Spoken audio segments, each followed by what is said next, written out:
I garbage picked these carriage bolts. They are 3/8.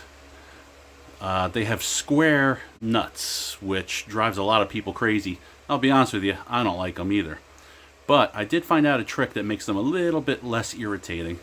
And that is, even though they're 1/2 inch square nuts, if you get yourself a 3/4 inch 12 pointed socket, 12 is a multiple of 4,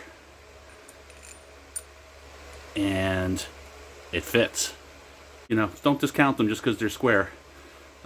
You can use a 12 point socket on them and make your life a little less miserable.